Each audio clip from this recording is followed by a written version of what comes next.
Hi Capricorn, how's it going? If you are secretly in love with someone or have a crush on someone and would like to know how they feel about you, then this reading is for you. We'll have two separate spreads in this reading. In the first spread, we'll try to see if they feel the same way about you. Then, if the feelings are mutual, in the second spread, we'll look at the potential between you and this person. Or, if their heart is with someone else, in the second spread, we'll see a new person coming into your life in the near future. Please like, comment, and subscribe to support this channel. Alright Capricorn, let's see what's going on here. We have the Empress, we have the King of Wands clarified by the Knight of Swords, then we have the Two of Cups clarified by the Three of Cups, and we also have the Eight of Wands on the bottom of the deck.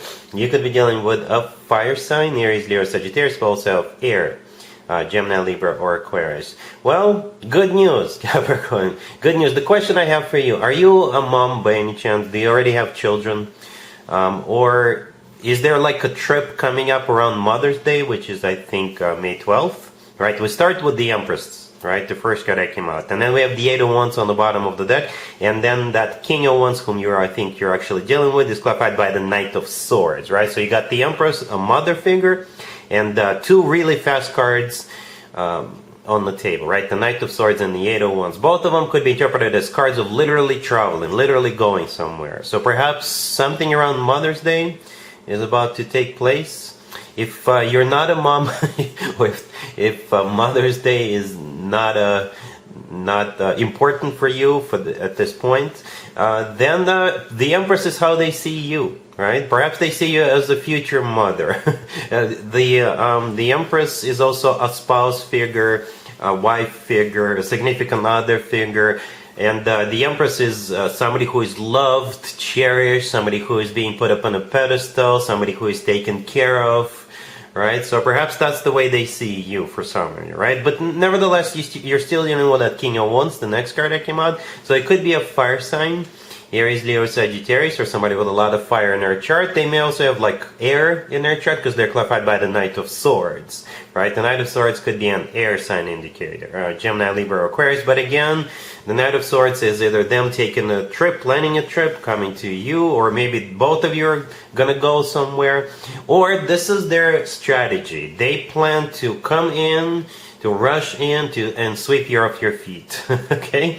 And I think it's going to work. I think it will work. I mean, you probably already know what's going on, right? At the end, we have the Two of Cups clarified by the Three of Cups, and we have two people in the Two of Cups. That's you and this King of Wands, right? Perhaps you're going to a wedding for some of you, or an engagement party, right? Or something like that, or some kind of other party with the Three of Cups clarifying that. Or again, a Mother's Day, or maybe a Taurus birthday. We're right in the middle of a Taurus birthday season.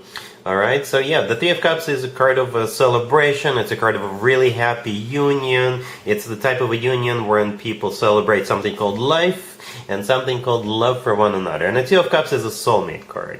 Alright, so yeah, I think you'll be hearing from this person very soon. Very soon, right? The Knight of Swords and the Eight of Wands, yeah, really fast cards. So things are about to gain momentum, or there's going to be a trip that's gonna take place. The Eight of Wands, by the way, is also the Cupid's arrows card. So yes, this person definitely loves you, especially with the Two of Cups also being here. Alright, let's take a look at the potential between you and this person real quick.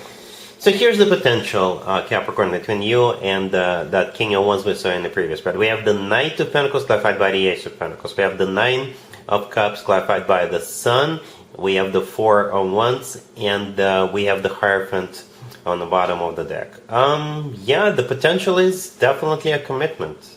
And this right here, there's more of your energy, Capricorn, here. You're an Earth sign, right? The Knight of Pentacles and the Ace of Pentacles, clarifying it is more of an Earth energy, but at the same time, this is probably how they're coming in. Right, this is the next step. Those two cards, it's as serious as it gets with those two cards. It really is. And it's kind of symbolic that one card is clarifying another. You see how the Knight of Pentacles is holding up a pentacle, right? That's exactly the pentacle we see in the Ace of Pentacles. It's like in the Ace of Pentacles, we're zooming in on that pentacle, right? Both cards are serious commitment offer cards, right? The Knight of Pentacles is the most long-term oriented knight out of all 4 knights. This is also the most financially abundant knight, which never hurts.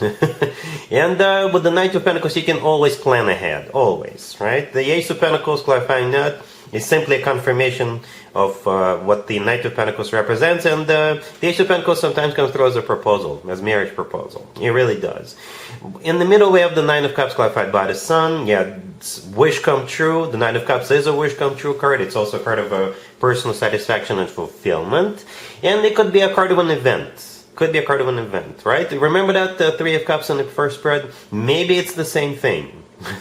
Or maybe it's another event that's going to come up. But again, if we want to stay general, then it is a card of a satisfaction and the wish come true. The Sun, clarifying that, is the happiest card in the deck. You could be dealing with a Leo, right? But it's the happiest card in the deck. With the Sun card, we always feel on top of the world. And the remaining 2 cards are both commitment or marriage cards. The Four of Wands and the Hierophant. If you have like a traditional wedding, I wouldn't be surprised, right? You don't have to have a traditional wedding, but if you do, I personally wouldn't be surprised with the Hierophant being here, because it's a very traditional card. It is a card of marriage, it is a card of tradition, religion, it's a very spiritual card, educational card, and all that good stuff. And the Four of Wands right next to the deck is another commitment and marriage card. To me personally, the Four of Wands always reminds me of an actual wedding.